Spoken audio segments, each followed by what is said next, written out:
প্রায় ১৬ বছর পর রাজশাহীতে অনুষ্ঠিত হচ্ছে বিএনপির দ্বিবার্ষিক সম্মেলন। দুপুর ২টায় কেন্দ্রীয় ঈদগাহ সংলগ্ন সড়কে এ সম্মেলন শুরু হয়। সম্মেলনে প্রধান অতিথি হিসেবে ভার্চুয়ালি বক্তব্য রাখবেন বিএনপির ভারপ্রাপ্ত চেয়ারম্যান তারেক রহমান। এছাড়াও বিএনপির স্থায়ী কমিটির সদস্য আব্দুস সালাম সহ কেন্দ্রীয় নেতৃবৃন্দ অংশগ্রহণ করেছেন। এদিকে বিশেষ অতিথি হিসেবে উপস্থিত আছেন বিএনপির চেয়ারপারসনের উপদেষ্টা মিজানুর রহমান মিনু, বিএনপির রাজশাহী বিভাগীয় সাংগঠনিক সম্পাদক শাহিন শওকত সহ স্থানীয় নেতৃবৃন্দ। দর্শক, এই মুহূর্তে রাজশাহী থেকে সম্মেলনের খবর জানাচ্ছেন প্রতিনিধি শাহরিয়ার অন্তু। আপনাকে ধন্যবাদ। আপনি ঠিক যেমনটি বলছিলেন, আমি এই মুহূর্তে দাঁড়িয়ে আছি বিএনপির সম্মেলন যেখানে অনুষ্ঠিত হচ্ছে সেখানে জাতীয় ঈদগাহ ময়দানের পাশে। আমি যদি বলতে চাই, সকাল থেকে নেতাকর্মীদের মাঝে উৎসাহ উদ্দীপনা দেখা যাচ্ছে, কারণ দীর্ঘ ১৬ বছর বিএনপি কোনো স্বাধীনভাবে কোনো ধরনের অনুষ্ঠান করতে পারেনি ফ্যাসিস্ট সরকারের কারণে, এবং ফ্যাসিস্ট সরকার বিদায় হওয়ার পর থেকে আসলে বিএনপি নেতা কর্মীদের মধ্যে একটা উদ্দীপনা বিরাজ করছে। আমি যদি এখানে দেখাতে চাই যে দেখেন, ব্যানার ফেস্টুনে ছেয়ে গেছে মঞ্চের চারিপাশে, বিশেষ করে রাজশাহী মহানগরীর চারিদিকে ব্যানার ফেস্টুনে ছেয়ে গেছে, এবং দলে দলে নেতাকর্মীরা আস্তে আস্তে সম্মেলন যে যে জায়গায় অনুষ্ঠিত হচ্ছে সেখানে তারা আসছে।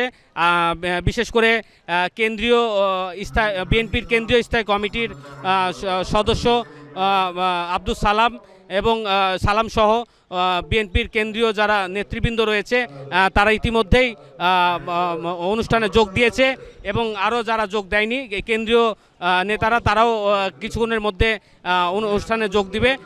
দর্শক, আমি আরেকটি কথা জানিয়ে রাখতে চাই যে আনন্দমুখর পরিবেশে বিএনপি সম্মেলন অনুষ্ঠিত হচ্ছে, এবং তারেক রহমান ভার্চুয়ালি নেতাকর্মীদের মাঝে বক্তব্য রাখবেন এবং সামনে দল কিভাবে চলবে দলের দিক নির্দেশনা দিবেন, এবং জাতীয় সংসদ নির্বাচনের বিভিন্ন গুরুত্বপূর্ণ দিক নির্দেশনা উনি দিবেন। সেই বক্তব্যগুলো শোনার জন্য নেতাকর্মীরা অধীর আগ্রহে অপেক্ষা করছে। তো দর্শক, এই ছিল আমার কাছে বিএনপির সম্মেলনের সর্বশেষ পরিস্থিতি। অন্তু, আপনাকে ধন্যবাদ। শেরেবাংলা মেডিকেল কলেজ হাসপাতাল সহ সারা দেশের স্বাস্থ্য খাতে অব্যবস্থাপনা, রোগীদের ভোগান্তি ও হয়রানির বিরুদ্ধে বরিশাল ব্লকেট কর্মসূচি করেছে ছাত্র জনতা। আজ ১৪তম দিনের মতো এই আন্দোলন করছে তারা। 11:30টার দিকে নগরীর নতুল্লাবাদ এলাকায় ঢাকা বরিশাল মহাসড়ক আটকে দেন আন্দোলনকারীরা। এ সময় নানা ধরনের স্লোগান দেয় তারা। আন্দোলনকারীরা বলেন, দীর্ঘদিন ধরে সরকারি হাসপাতালে সিন্ডিকেটের কারণে মানুষ চিকিৎসা পাচ্ছে না। এছাড়া ১৪তম দিনের মতো সংস্কারের দাবিতে আন্দোলন চললেও স্বাস্থ্য অধিদপ্তর এই বিষয়ে কোনো ধরনের পদক্ষেপ গ্রহণ করেনি কিংবা আলোচনায় বসেনি। দ্রুত এই সমস্যার সমাধান না হলে এই ব্লকেট কর্মসূচি চলবে বলে হুঁশিয়ারি তাদের। দর্শক, এই মুহূর্তে বরিশাল থেকে যুক্ত হচ্ছেন সহকর্মী পারভেজ রাসেল। পারভেজ, স্বাস্থ্য খাতে অব্যবস্থাপনা রোধে ১৪তম দিনের মতো এই আন্দোলন কর্মসূচির কি খবর আছে আপনার কাছে, আর কি বলছেন শিক্ষার্থীরা, জানাবেন।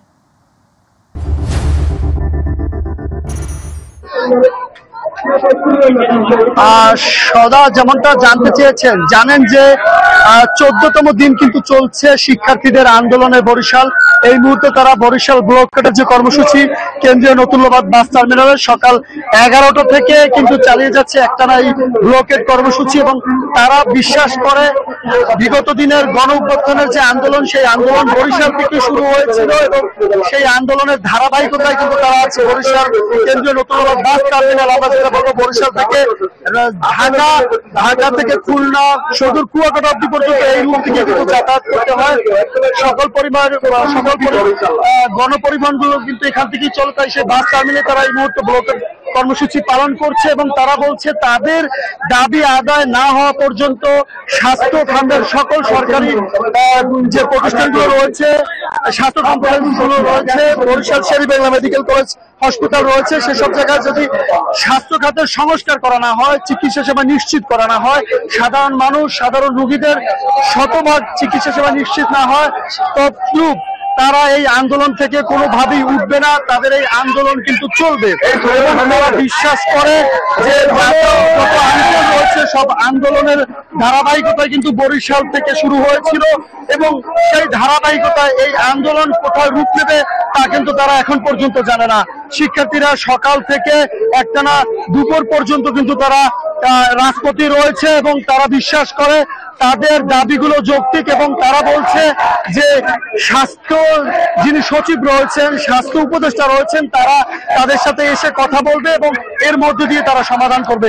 একজন শিক্ষার্থী রয়েছে যিনি আন্দোলন করছেন কয়েকদিন থেকে রাজপথে, কথা বলে জানতে চাই আপনাদের দাবিগুলো কি এবং এই যে আন্দোলন করছেন আপনারা, আমরা সকালে শুনতে পেরেছি যে পুলিশ বা প্রশাসন আপনাদেরকে বলছে যে আন্দোলন দীর্ঘস্থায়ী না করার জন্য, আপনাদের আগামী পদক্ষেপগুলো কি থাকবে?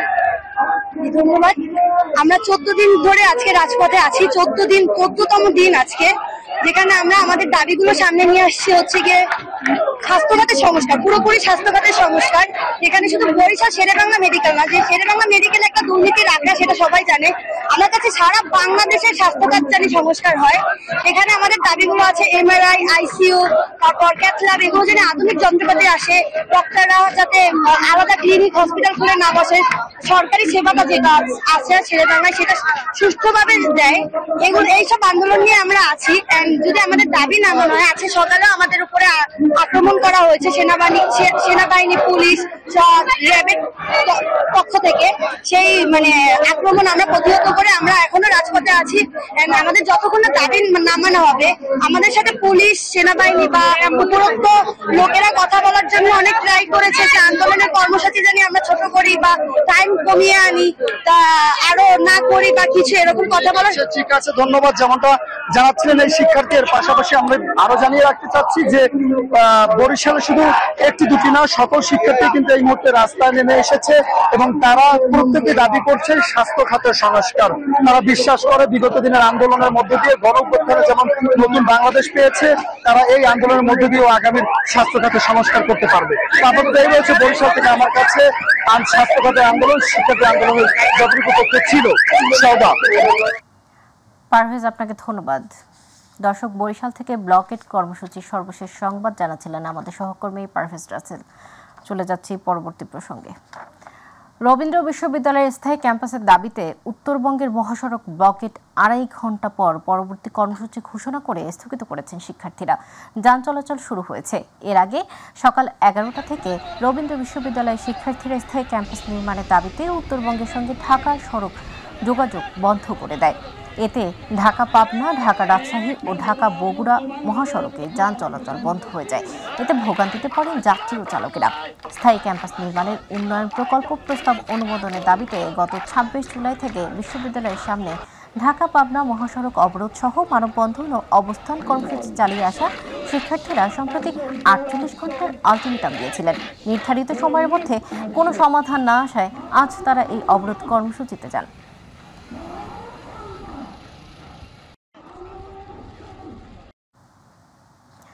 জুলাই আন্দোলনে রামপুরায় 2 জনকে হত্যা ও কার্নিশে ঝুলে থাকা একজনকে গুলি করার মামলায় আনুষ্ঠানিক অভিযোগ আমলে নিয়েছেন ট্রাইব্যুনাল 1। সাবেক ডিএমপি কমিশনার হাবিবুর রহমান সহ পলাতক 4 আসামির বিরুদ্ধে গ্রেপ্তারি পরোয়ানা জারি করা হয়েছে। এ বিষয়ে পরবর্তী শুনানি 17 আগস্ট। এদিকে গত বছরের 5 আগস্ট অভ্যুত্থানে রাজধানীর চাংখারপুলে 6 জনকে গুলি করে হত্যার ঘটনায় মানবতাবিরোধী অপরাধের মামলার 8 আসামির বিরুদ্ধে সাক্ষ্য গ্রহণ পিছিয়েছে। আগামীকাল এই মামলার সূচনা বক্তব্য ও সাক্ষ্য গ্রহণের জন্য দিন ধার্য করেছে ট্রাইব্যুনাল। বিচারপতি মোহাম্মদ গোলাম মর্তুজা মজুমদারের নেতৃত্বাধীন 3 সদস্যের ট্রাইব্যুনাল একই মামলার সূচনা বক্তব্য ও সাক্ষ্য গ্রহণ শুরু হওয়ার কথা ছিল, তবে তা একদিন পিছিয়ে দিয়েছে ট্রাইব্যুনাল। এর আগে সকালে এই মামলায় গ্রেপ্তার 4 আসামিকে ট্রাইব্যুনালে হাজির করা হয়। রাজধানীর পল্লবীতে পুলিশি হেফাজতে নির্যাতনে গাড়ি চালক ইশতিয়াক হোসেন জনির মৃত্যুতে বিচারিক আদালতে দেয়া রায়ের বিরুদ্ধে হাইকোর্টে আসামিদের করা আপিলের রায় আজ। বিচারপতি SM কুদ্দুস জামান ও বিচারপতি AKM রবিউল হাসানের সমন্বয়ে গঠিত হাইকোর্ট বেঞ্চ এ রায় ঘোষণা করবেন। এ ঘটনায় ইশতিয়াকের ভাই ইমতিয়াজ হোসেন 2014 সালের 7 আগস্ট মামলা করেন। সে মামলায় তৎকালীন পল্লবী থানার SI জাহিদুর রহমান সহ 8 জনকে আসামি করা হয়। এক পর্যায়ে মামলাটি বিচার বিভাগীয় তদন্তের নির্দেশ দেন আদালত। তদন্ত শেষে 2015 সালে 17 ফেব্রুয়ারি তদন্ত প্রতিবেদনে জমা দেওয়া হয়। সে তদন্ত প্রতিবেদনে 5 জনকে অভিযুক্ত এবং 5 জনকে অব্যাহতির সুপারিশ করা হয়। তদন্তকালে ASI রাশেদুল ও কামরুজ্জামানকে নতুন করে অন্তর্ভুক্ত করা হয়। যেসব বিষয়ে রাজনৈতিক দলগুলো একমত হয়েছে সেগুলো সংস্কার করে বাকিগুলো দেশের মানুষের মতামত নেওয়ার জন্য পরবর্তী সরকারের কাছে নিয়ে যেতে হবে বলে মন্তব্য করেছেন বিএনপির স্থায়ী কমিটির সদস্য আমির খসরু মাহমুদ চৌধুরী। দুপুরে রাজধানীর একটি হোটেলে সিপিডি আয়োজিত সেমিনারে তিনি এই মন্তব্য করেন। খসরু বলেন, সবার কথা রাখতে হলে বাকশালে পদার্পণ করতে হবে। জনগণের মতামতের প্রতিফলনের একমাত্র সুযোগ হচ্ছে তার নির্বাচিত প্রতিনিধির মাধ্যমে সংসদ সরকার গঠন করে যারা জনগণের কাছে দায়বদ্ধ থাকবে, জবাবদিহি থাকবে। There is no other alternative. এবং এইটা রেস্টোর না করলে ইন দ্য লং রান যে সমস্যাগুলো বিপ্লব উত্তর দেশগুলোতে হয়েছে সেটা আমাদেরকে ফেস করতে হবে। গাজীপুরের টঙ্গীতে পাওয়া টুকরা লাশের রহস্য উন্মোচন করেছে র্যাব। 3 আসামিকে গ্রেপ্তারের পর সংস্থাটি বলছে, পূর্ব বিরোধের জেরেই আসামি আপেলের বাসায় খুন করা হয় অলি মিয়াকে। সংবাদ সম্মেলনে এসব তথ্য জানান র্যাব 1-এর অধিনায়ক লেফটেন্যান্ট কর্নেল আশিকুর রহমান। তিনি জানান, গত শুক্রবার টঙ্গীর স্টেশন রোডের পাশে পড়ে থাকা 2টি ট্রাভেল ব্যাগে মাথাবিহীন টুকরা লাশ উদ্ধারের ঘটনায় শুরু হয় চাঞ্চল্য। হত্যার রহস্য উদ্ঘাটনে মাঠে নামে আইনশৃঙ্খলা বাহিনীর বিভিন্ন সংস্থা। উদ্ধার হয় মরদেহটির মাথা, গ্রেপ্তার করা হয় 3 জনকে। তিনি জানান, নিহত অলি মিয়ার বাড়ি নরসিংদীতে। আসামিরা তার পূর্ব পরিচিত ছিলেন।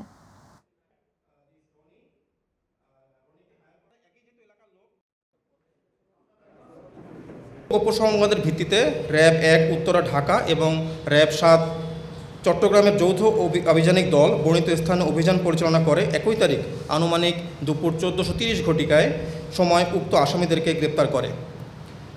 প্রাথমিক জিজ্ঞাসাবাদে ক্লুলেস মার্ডার মামলার মূল হোতা আপেল মাহমুদ সাদেক নিহত অলি মিয়াকে হত্যার বিষয়টি স্বীকার করে। স্মার্ট ফ্যামিলি কার্ডধারী পরিবারের জন্য ভর্তুকি মূল্যে পণ্য বিক্রি কার্যক্রম শুরু করছে টিসিবি। নিয়মিত বিক্রির পাশাপাশি আজ থেকে ঢাকা মহানগরে 60টি ভ্রাম্যমাণ ট্রাকে ভোজ্য তেল, চিনি ও মসুর ডাল বিক্রি হবে। 13 সেপ্টেম্বর পর্যন্ত শুক্রবার ছাড়া ঢাকা মহানগরে প্রতিদিন প্রতিটি ট্রাকে 500 সাধারণ মানুষের কাছে সাশ্রয়ী মূল্যে পণ্য বিক্রি করা হবে। এর পাশাপাশি চট্টগ্রাম মহানগরে 25টি, গাজীপুরে 6টি, কুমিল্লা মহানগরে 3টি, ঢাকা জেলার 8টি, কুমিল্লা জেলায় 12টি, ফরিদপুরে 4টি, পটুয়াখালী ও বাগেরহাটে 5টি করে ভ্রাম্যমাণ ট্রাক 10 আগস্ট থেকে 31 আগস্ট পর্যন্ত দৈনিক পণ্য বিক্রয় কার্যক্রম চালাবে। স্মার্ট ফ্যামিলি কার্ডধারীদের জন্য বিক্রয় মূল্য আগের মতোই বহাল থাকবে।